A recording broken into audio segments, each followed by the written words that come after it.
Open your books, please, to 1172, 11th edition.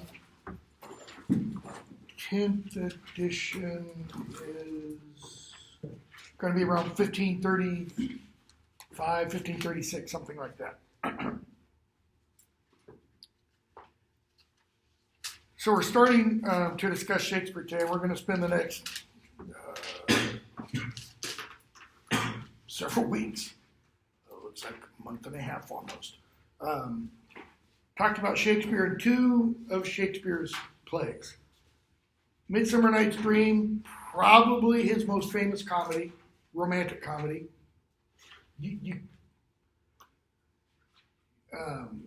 It's impossible to go to London in the summer and not see A Midsummer Night's Dream. Somebody is putting it on. Usually the Globe Theater has at least one run of it every summer.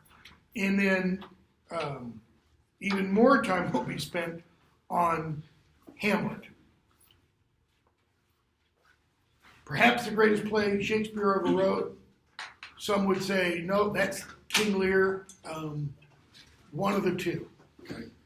Probably one of the two greatest English tragedies ever written, and some would say perhaps one of the two greatest tragedies ever written. So, starting with Shakespeare, you've got two portraits of him. The one in the top left on page 1172 is from the first folio. The first folio I'll talk about a little bit in a minute. First folio is the first collected edition of Shakespeare's plays, okay, produced by his friends and fellow actors. The other portrait is called the Chandos portrait of an image painted during Shakespeare's lifetime, rumored to have been painted by Shakespeare's friend Richard Burbage, who I'll talk about again in a moment. There's another portrait, and I can't remember what it's called. When I teach my Intro to Shakespeare course, I have the Chandos portrait and this other one included on the syllabus. And the other one, if I remember correctly, is supposed to be a representation of Shakespeare when he was like 22, 24 years old, something like that. Okay. Then at the bottom of the page, we have his last signature. We have 6 signatures of Shakespeare's that survive. This is on his last will and testament. And it's kind of interesting because in those 6 signatures, he spells his name 3 different ways. Okay. Why? Because he's a bad speller? Possibly. There's also no standardized spelling system at the time. There's no rules for spelling per se. People spell how they speak. So everything's kind of spelled phonetically. In this one, I don't know if you can see it, there's no E after the K. Shakespeare. The E after it is what gives rise to the pronunciation Shakespeare. Okay? So he spells his name 3 different ways, possibly indicating differences in pronunciation. So a little bit of background. And this is in the book. I'm just kind of summarizing it. Parts of it expanding.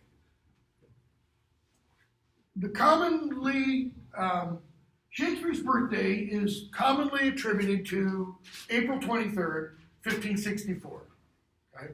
We know it's 1564. We know it's April. We don't know the exact date, but we do know the exact date of his baptism. All right? And because baptisms in the English church occurred, I think it is like something like within 7 or 8 days of birth, okay? Pretty good idea that it's April 23rd. It might be a day or two before or a day or two after. It's generally assumed April 23rd. One of the reasons for that is just balance, because he dies on April 23rd, 52 years later. So if you're within a day, why not just say, he was born and died on the same day, 52 years apart. Okay? Possibly another reason for kind of giving the hard and fast date of April 23rd is because that's also St. George's Day. And St. George is the patron saint of England. Okay? So you've got the greatest writer in the English language born on the day associated with the saint of, the language and country, so to speak. It's nice, symmetry, so to speak, right?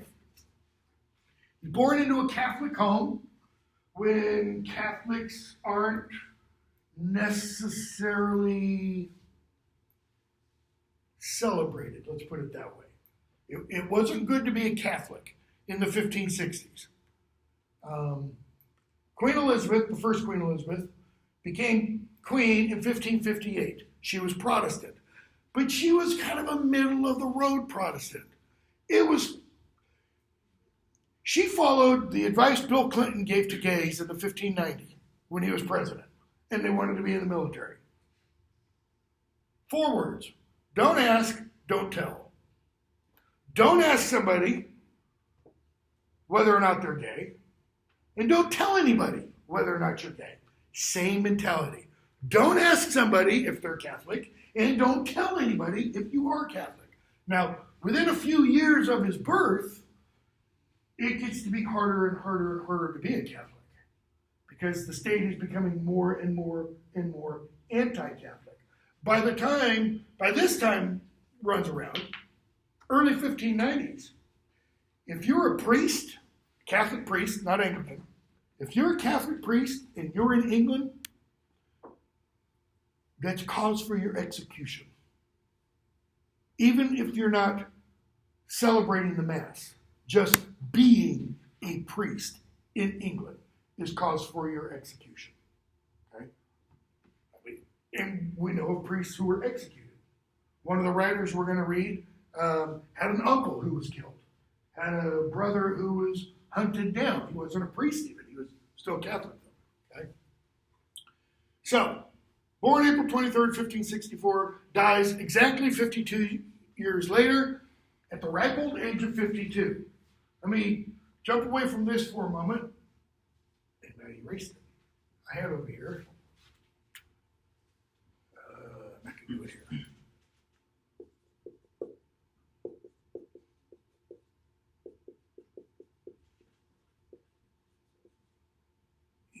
And 4 major long poems. In that 52 years, Shakespeare writes 37 full-length plays. Okay, but notice that's not quite accurate.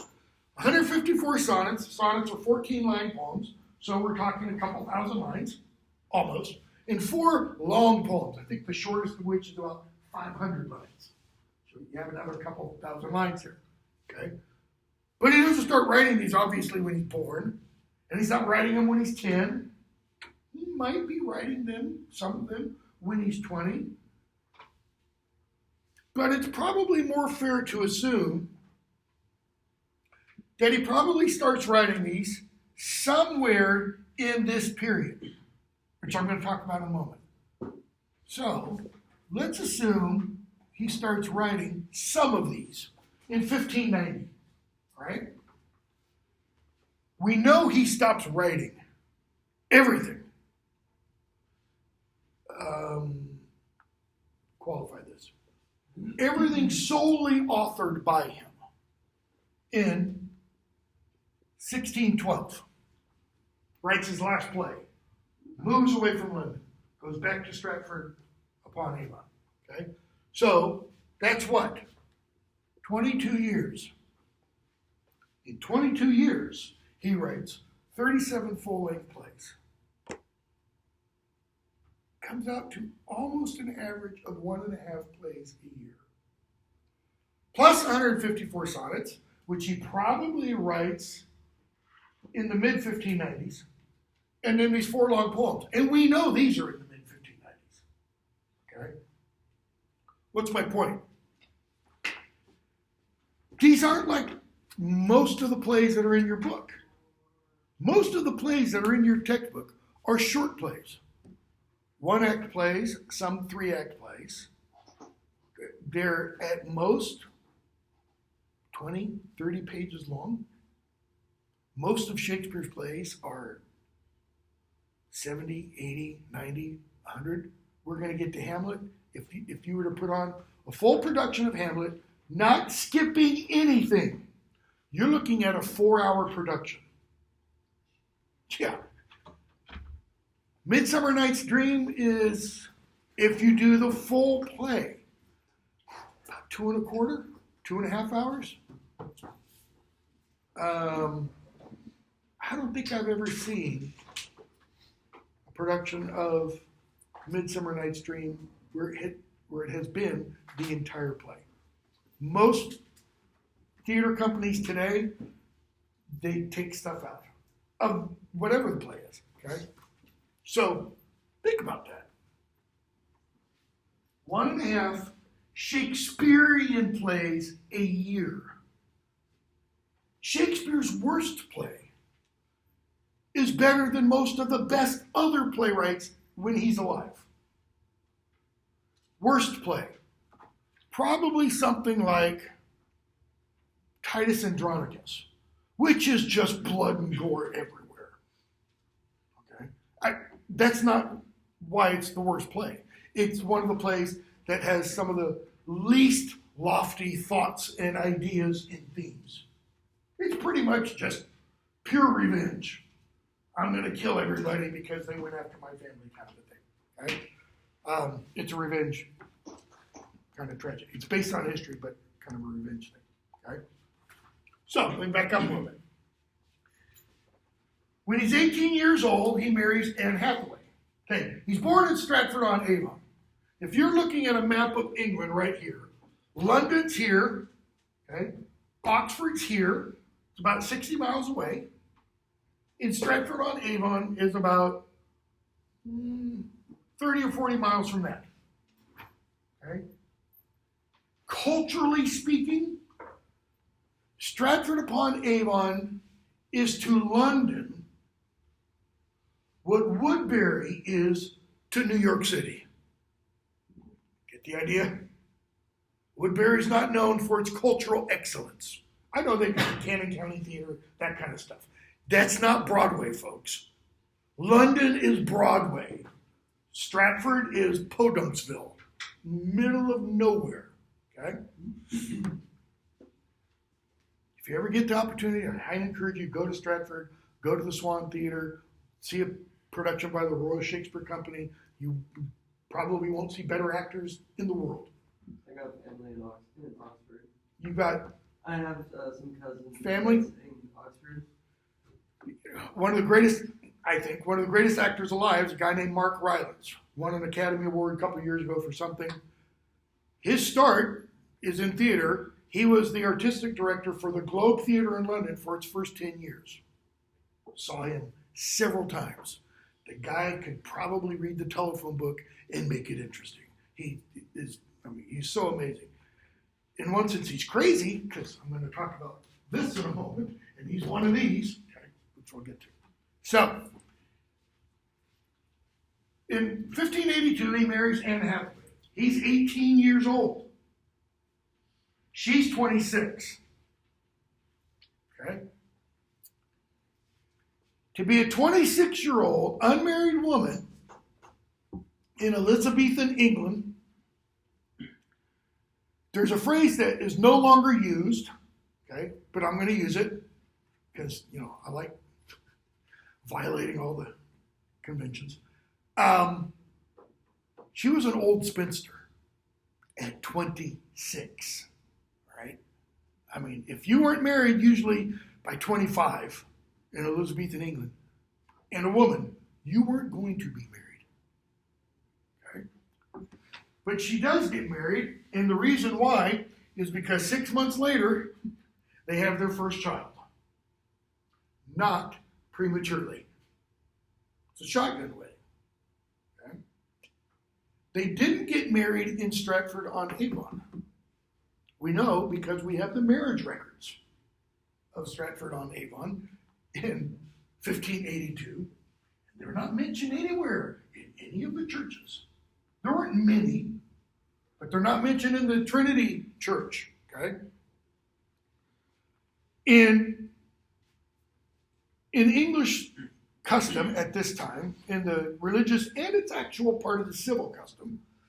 When a couple were about to get married, and I ought to check this because I can never remember which of these next two statements is true. You had what were called the banns. I erase that too. Okay. B-A-N-N-S. That had to be read aloud in church. Okay.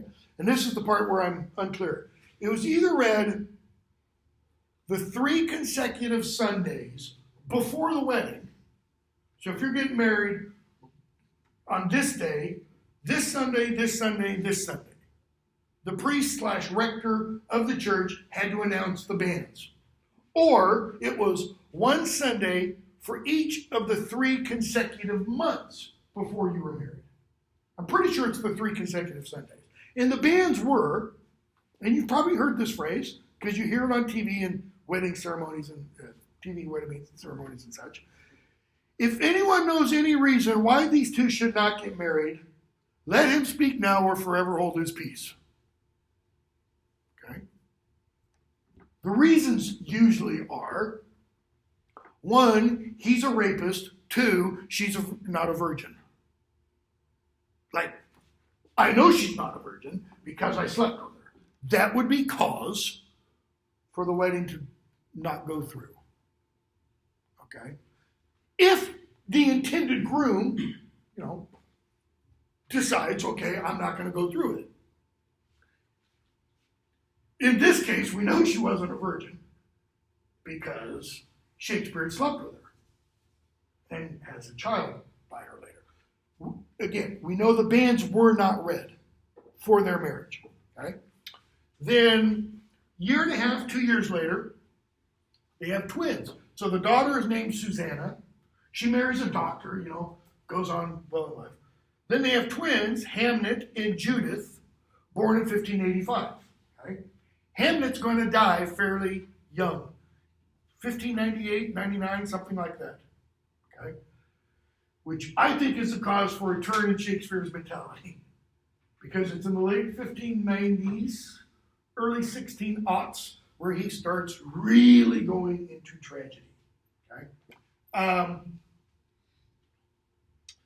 1585 to 1592 are called the Lost Years.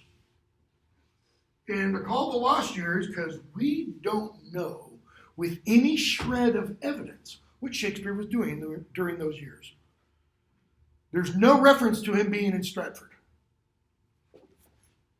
1582, we do know he was there. We have the birth certificates for these children.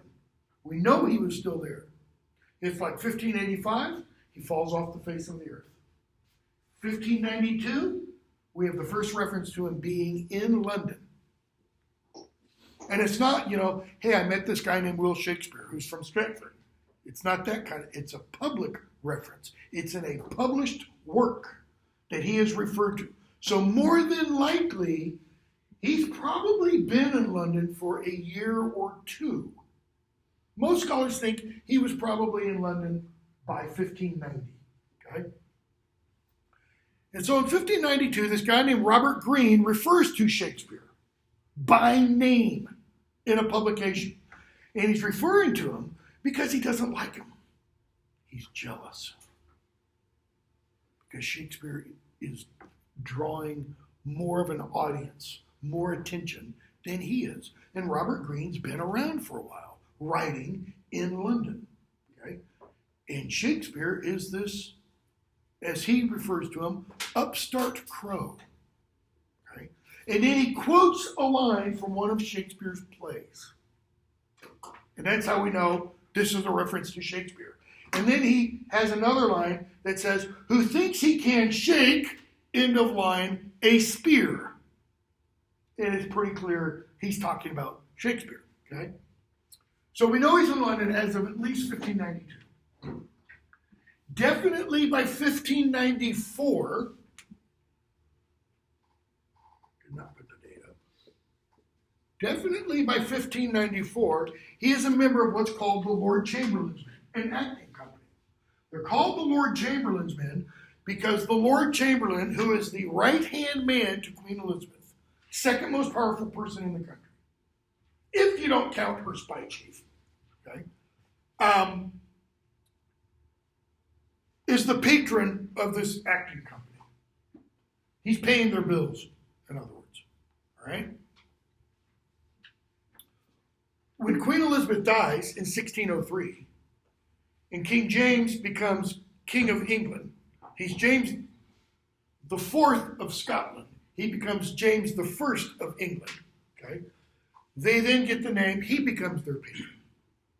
Now they're called the King's Men. Okay? And they stay the King's Men for a while.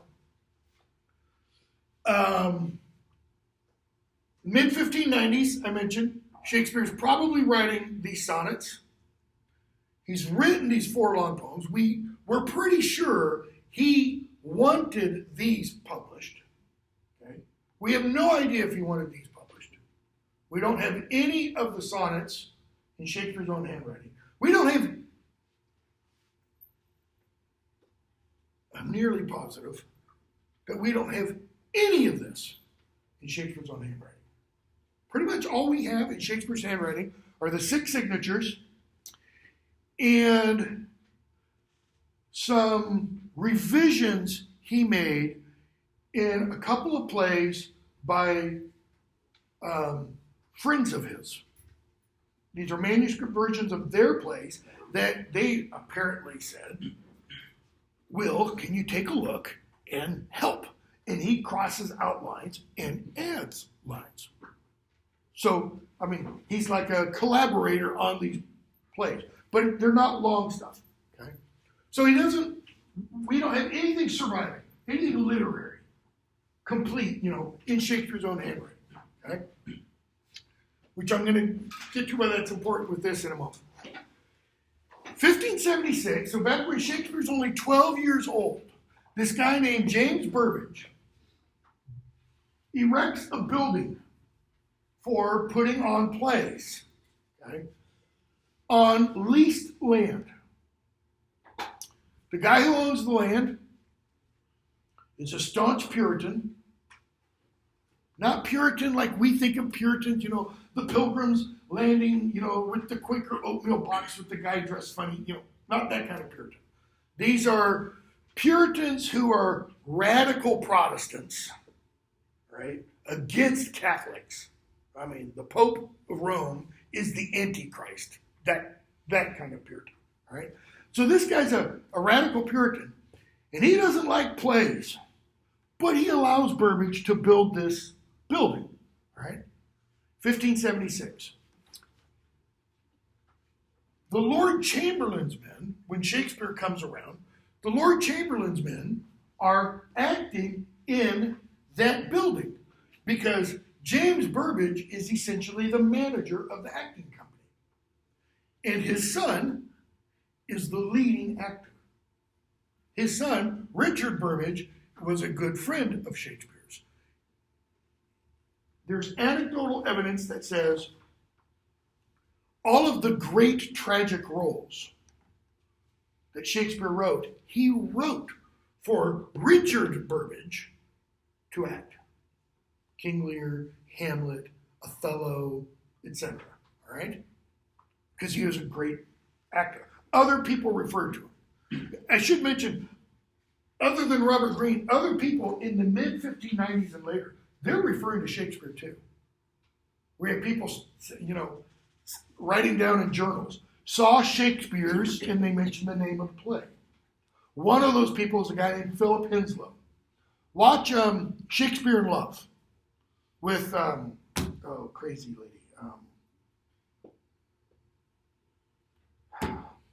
Iron Man's wife. Can't remember her name. Gwyneth Paltrow. With Gwyneth Paltrow and, which one is it? Joseph Fiennes, I think. Ray Fiennes' brother, okay, who plays Shakespeare. Geoffrey Rush plays Philip Henslowe. Henslowe was the manager of a competing acting company. And he would go around to the playhouses in London and kind of take notes and jot down in his diary all the different plays he's seen. This is one of the ways we know specifically when some of Shakespeare's plays were performed, because he took a very detailed diary. He was probably also spying.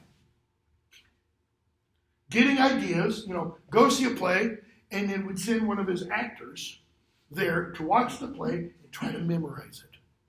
No copyright at this time. So, if you could steal somebody else's work, have at it. Okay? So that goes on. They act in this building until 1597, I think it is. Now, he comes up with this very unique name for this building, the Theater. There's no other theater called that. There's the Blackfriars Theater, which is an indoor place for putting on plays in a monastery, former monastery. It no longer survives, okay? Etc. So in 1597, the playhouses get closed in London. Why? Why did everything shut down in 2020? COVID, right? They had their version of COVID. We call it the plague. Plague. Yeah, it wasn't the same Black Plague that wiped out a third of the population in the mid 14th century, but it was bad. People were dropping like flies. So they closed down all the playhouses. Okay? Then they reopened the playhouses, but the Lord Mayor of London had authority to close playhouses. Okay? There's still a Lord Mayor of London. It's not the same as the Mayor of London. Two different kind of jobs. The Lord Mayor of London had the ability to close playhouses. So what Burbage does, because he owns the building, he doesn't own the land that the building was on. That land was leased. In 1597, when the playhouses were closed, the lease was up. And when they playhouses reopened, the owner of the land wouldn't allow him to reopen the theater. So they took it apart. They had the theater disassembled. And they took the timbers. At the very least, they took the timbers. They may have taken the benches and seats and stage and all that kind of stuff. And they went from, the theater is in a place of London now called Shoreditch. It was called Shoreditch then too. It's kind of northeast London. So if you're looking at a map of London, it's here. Houses of Westminster and Parliament are way over here and stuff. And they took it almost due south, somewhere between 3 to 5 miles. Can't remember exactly. When I was last in London, I made a Shakespeare Walk, where I started from where I was and walked around all the locations that we knew Shakespeare had some affiliation with. It was about a 7 or 8 mile walk. And I'm pretty sure this is actually about 3 miles, okay? And they reconstructed it on a site in the district called Southwark, which is south of the River Thames. They did that because the Lord Mayor's jurisdiction ended at the Thames. So a bunch of other theaters started to open here. You've got the Globe, you've got the Swan. Man, I still can't remember the other one. And it's a famous one. And another one. If you go to London today, and you go to St. Paul's Cathedral, big round dome and everything, directly south from St. Paul's Cathedral is what's called the Millennium Bridge. So you just walk out of the south portico, go across the Millennium Bridge, and it takes you almost directly to Shakespeare's Globe, the reconstructed Shakespeare's Globe. You walk across the bridge, and you'll see it right there, a couple hundred yards. Okay? It's not built where the original Shakespeare's Globe was built. It's about 400 yards west. Because when the American producer, filmmaker, director, actor, writer, Sam Wanamaker started to reconstruct or rebuild the Globe Theater in the early 1590s, the foundations for the original Globe hadn't yet been discovered. They were discovered while they were building the new Shakespeare's Globe Theater. And they're under an apartment building. I don't remember. They were doing excavation work or something, and they found it. Okay. If you go to the Globe today, the Globe looks exactly like it did in Shakespeare's day. In fact, they built it with the same materials. Lime, plaster, massive oak beams, etc., and built the same way. Tongue and groove, mortise and tenon, pegs, the whole 9 yards. I was there in 1595 while they were still constructing it, allowed to, go on a tour and all that kind of stuff. The only real difference is they made the seating fit our bodies better than they would have Elizabethan seating, because we're bigger than most people in the Elizabethan period. I would be considered tall in Shakespeare's day. I'm about 5'10". Average height for a male was about 5'6". Okay? And the thatched roof has fireproofing in it. Why? Because in 1612, the Globe burned down. They were doing a production, I think, of King Henry VIII. Fired a blank out of a cannon. The wadding came out of the cannon, landed on the roof, burned it to the ground. There was no Globe from 1612 until 1994. It wasn't open yet. When I was there in July of 95, it opened in September of 95. Okay? And it runs year long.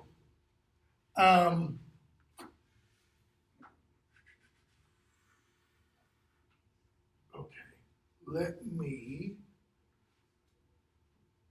go to this now. Anti-Stratfordian.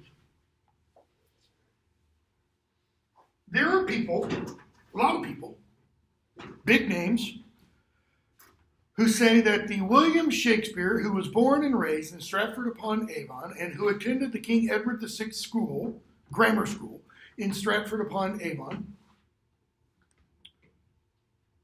did not write the literary works attributed to him.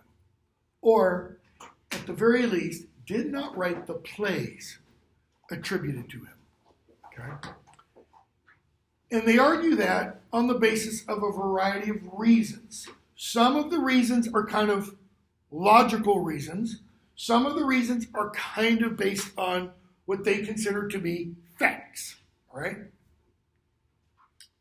Here's one of the reasons given. Okay, remember? Stratford, Woodbury, London, New York. Shakespeare, we're almost positive, attended the King Edward VI school in Stratford. Okay? During his formative years, what we would today call grade school or elementary school years. In Shakespeare's time period, those years ranged from you would start 5, 6, or 7 years old, and you would go till you were about 11 or 12. You'd usually be out by 12. It was about a 6-year period. Okay? So if you started at 5, you'd probably be out by 12. If you started at 6, same thing. That education would be conducted, within the first year, almost entirely in Latin. And your goals were to learn Latin, to be able to read Latin, to be able to write Latin, to be able to speak Latin, to be able to think Latin. And about midway through that, you would start learning Greek. So classical Latin, classical Greek. Okay? And here's an example of how that would be conducted. Once you'd been learning Latin for a few years, you'd be given a text, let's say a book, of Caesar's Gallic Wars. Caesar wrote good Latin, and he wrote clear Latin. It's kind of standard textbook stuff when you're learning Latin. I didn't learn Latin, any Latin. I can't speak it. I can still piece my way through it until I was a doctoral student. Okay. So you'd be given a passage, like a paragraph, of Caesar.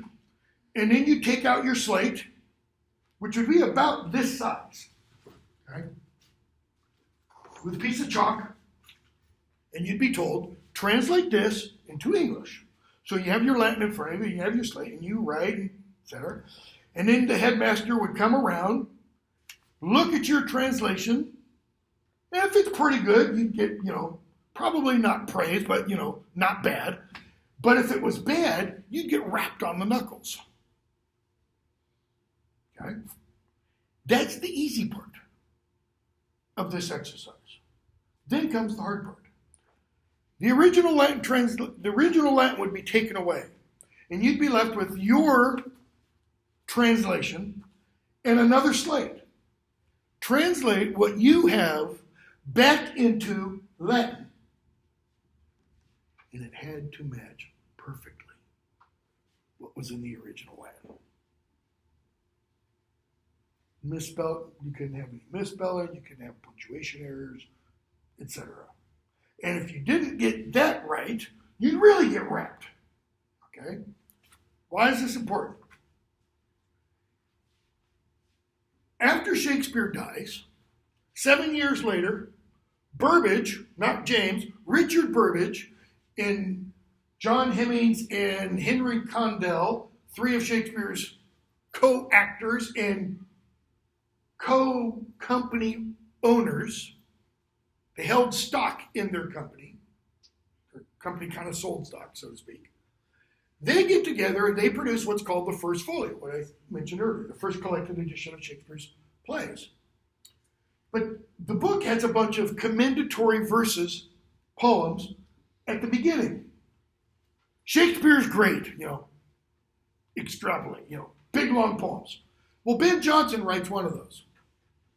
Ben Jonson was a contemporary of Shakespeare. He was a poet, he was a playwright, he was a literary critic, he was the son of a brick mason.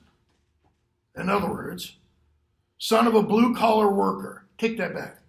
Brick mason wouldn't even be considered blue-collar. The son of a common laborer. Right? Skilled labor, yes, but a laborer. Right? But Ben Jonson was regarded as the greatest classicist of his day.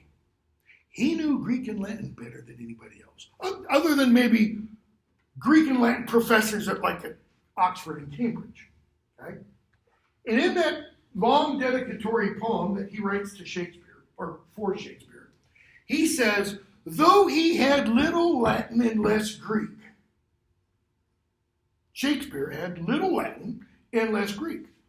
Well, the anti-Stratfordians say, look, Jonson says Shakespeare didn't know Latin, or he knew it very poorly and even less Greek. What those of us who aren't anti-Stratfordians say is, Jonson's comparing Shakespeare's knowledge of Latin and Greek with his own. So yeah, compared to Jonson, he did have little Latin and less Greek. Why? Shakespeare didn't go to university. Jonson did. Jonson studied at university Latin and Greek. It's been said that when Shakespeare left the King Edward VI school, he probably had more Latin and Greek than, I knew a person many years ago who studied classics at Sewanee. Okay? Classics, Latin and Greek. 4 years. Classics degree. MTSU doesn't have a classics degree. Or they didn't used to. Maybe they do now. They didn't used to. Because you have to have somebody who's very specialized, right? It said that when Shakespeare left that school at the age of 11 or 12, he had more Latin and Greek than a university classics major does upon a bachelor's degree. That's, comparatively speaking, that's a lot of Latin and Greek. And we know he knew Latin and Greek because some of his sources were only available in Latin and Greek. We know he knew French because some of his sources, Midsummer Night's Dream, one of the sources was only available in French. He couldn't have found a translation to get some of his ideas for. Okay, remember what I said. There's no copyright. There's no plagiarism in Shakespeare's day. It was looked as a good thing if you could take somebody else's work and improve upon it. That's what Shakespeare does. He steals from everybody. But he puts his own spin, and that's, the genius kind of a thing. Okay? When I mentioned the lost years,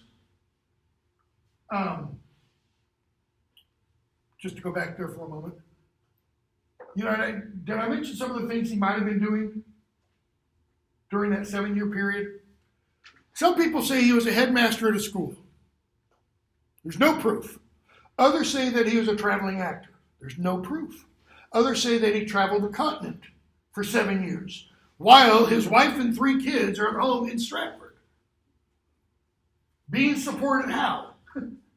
Okay, again, for 7 years. There's no proof. What we do know is he knew French. He had to learn it somewhere. We're almost positive he knew Italian. Had to learn it somewhere. I'm not suggesting he traveled the continent.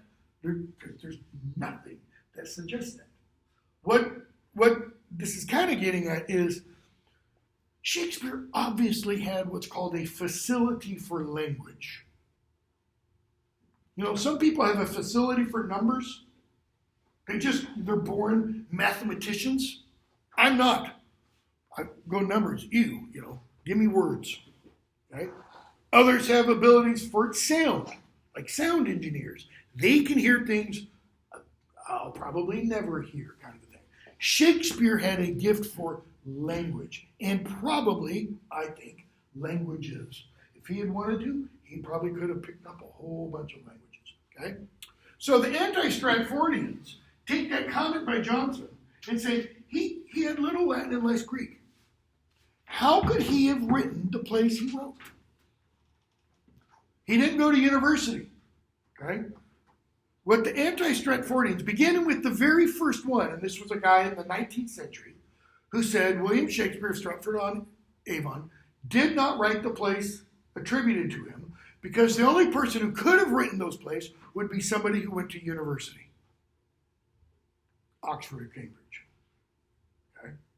That guy proposed, as the author, a nobleman named Sir Francis Bacon.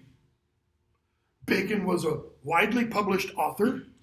He wrote scientific treatises. He did write some poetry, okay?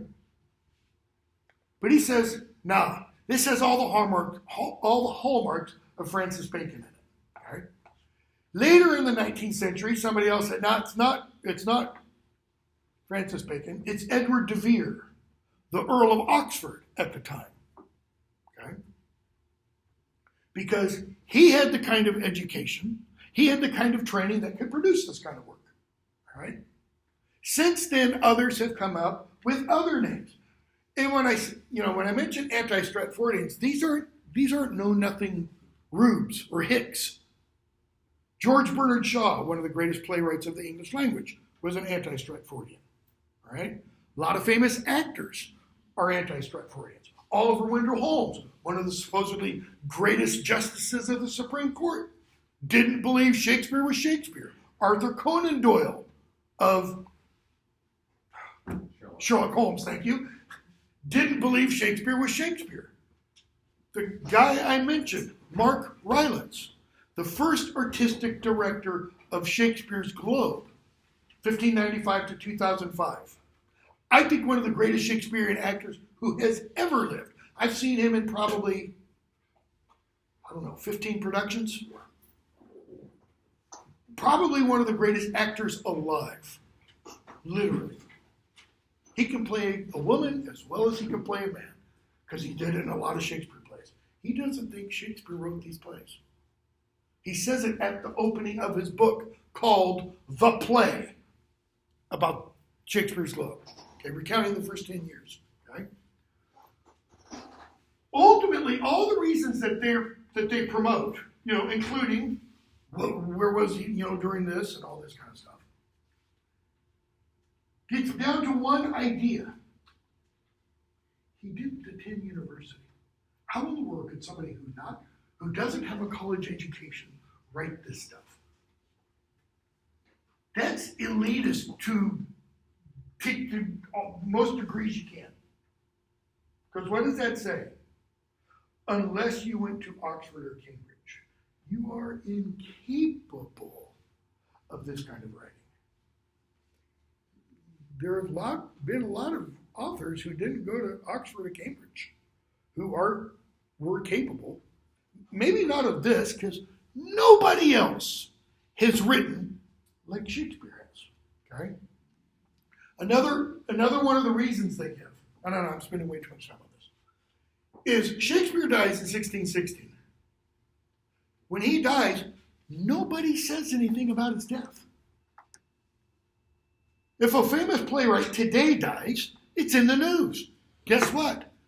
When a famous playwright or author in 1616 or 1615 or 1620 died, it was quote unquote in the news.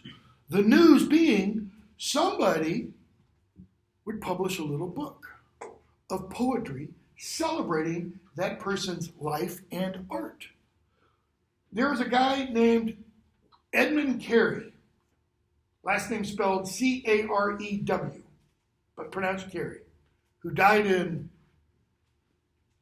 or maybe it was Henry Carey, who died in like 1630. He was a very minor playwright. Very minor playwright and poet. He got a book of poetry written about his death within a year of his death. That was 100 pages or so. Okay? Their argument, anti-Stratfordian's argument, is why did nobody do that for Shakespeare? And they essentially come up with a conspiracy theory. Watch the film Anonymous. It's all about this. It's not about this from this modern time looking back. It's about who's the real author of Shakespeare. Okay? Well, they argue nobody wrote about it, so nobody at the time considered Shakespeare to be Shakespeare. Except for when you go back to those pieces of evidence from the 1590s and the early 1600s where people talking about seeing Shakespeare's plays.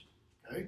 And you have to assume, if you buy their argument, that somebody like Ben Jonson is going to lie about Shakespeare.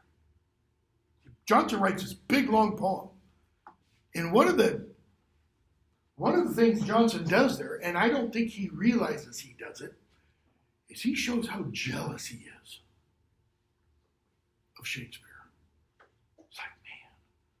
Phoebus, the god Apollo, who's the god of poetry, he spent all his time on you. Okay?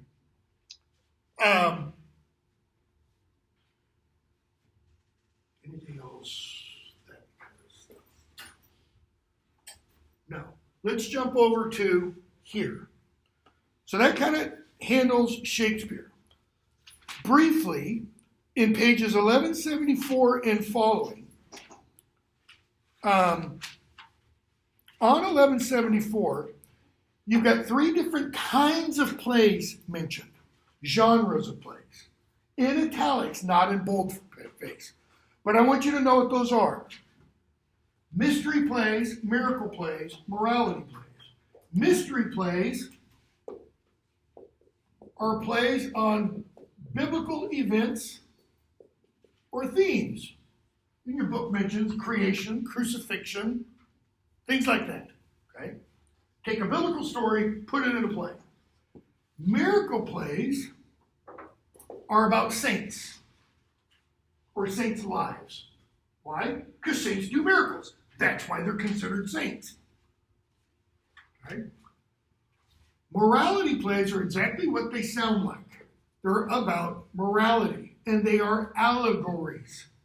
They're allegorical. In most morality plays, people don't have names like Ted or John or Lisa or Sarah or pick your typical male-female name. They're names like vice, evil, good, bad, virtue. And they all point to vice, evil, good, etc. The one that's mentioned, every man. What do you think every man stands for? Everyone. Okay?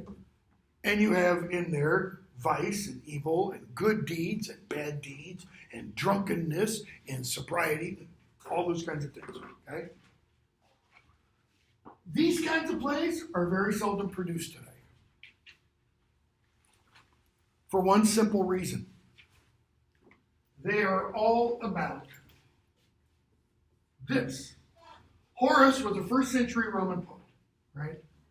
Horace said the purpose of literature he actually said poetry, but it's been extrapolated to literature, is to do two things, to teach and delight. And Horace said you have to have both. If you only have the teaching part, what are you doing? Teaching. You're sermonizing.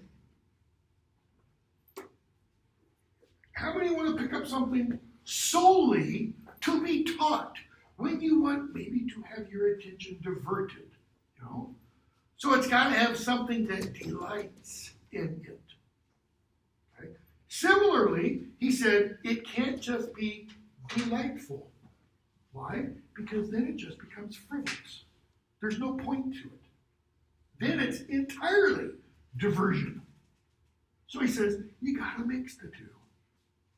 You mix, what is it Mary Poppins sings? What do you have to do to make the medicine go down? A little bit of sugar. You got to make it that little sweet tasting kind of a thing. Okay?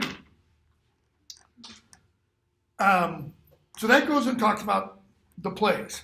Now, come over here for a moment. Got 5 minutes left. There are 3 great periods of drama in human history. Okay? The first great period is in the classical period, ancient Greece and Rome. That goes from roughly 450 BC, maybe 500, to roughly about 100 AD. Okay? And it begins, the very first drama begins in religious festivals, competitions. And actually, from what the written sources tell us, the very first drama, and all drama means is to act out. The very first drama, one actor. That's it. Not very, can't do a lot plot-wise with one actor. We don't have, I don't believe, any of these quote-unquote plays surviving. Okay? The next innovation is 2 actors.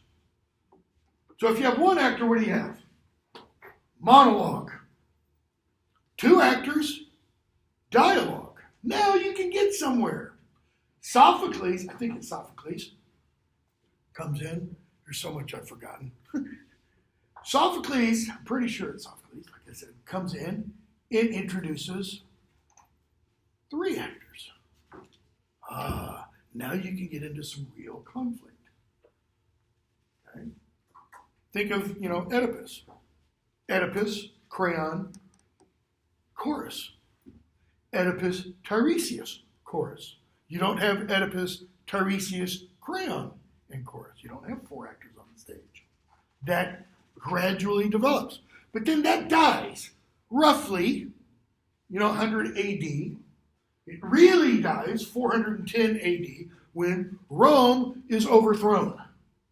And you have the beginning of what's called the Dark Ages.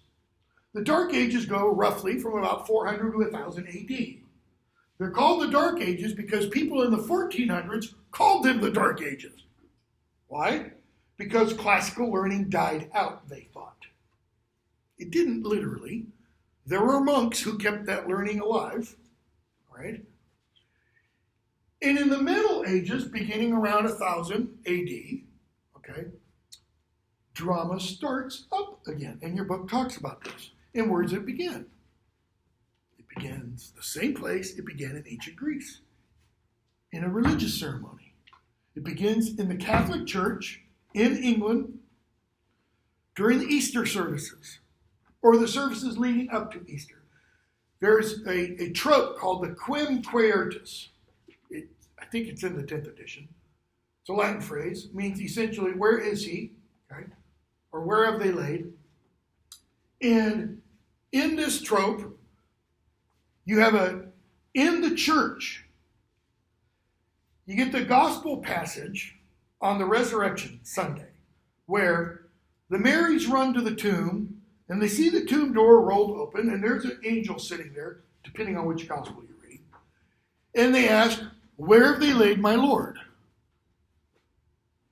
And he says, he is not here. He has gone before you into Galilee. Notice what's just happened. Dialogue. Well, in that church service, beginning sometime around 1000 AD, someone stands up and says, "Where have they laid my Lord?" And somebody else stands up and says, "He's not here. He's risen. He's gone." You have the beginnings of the rebirth of drama there. Okay? That develops to such an extent that it's taken outside the church and put on church holidays in the town square when you have fairs and things like that. That's where all of these come out of. Okay? The second, and that reaches its apex. That rise of drama reaches its real great period during Queen Elizabeth I's reign. Roughly starting around 1550 and going up to 1642. Okay? Why? All the theaters are closed permanent. Closed in 1642 for about the next 11 years. Okay? It comes back again, late 19th century. And goes up through, to today. Know all the terms, that are in bold print. Know those three relating to the dramas and such. I'm going to, this weekend, save each one of your fiction exams as a PDF file, and I will email it to you. So you can see, verify if you need to, that I've given you credit where, the answer had the grandmother, and you put grandmother in D2L, marked it wrong because you left out the. You got that, okay? I've given you credit for all those kinds of things. For Monday, first act of A Midsummer Night's Dream. If you can, watch a film. I'll give you some examples of some good versions of it on Monday. Have a good weekend. Wake up. Wake up. No.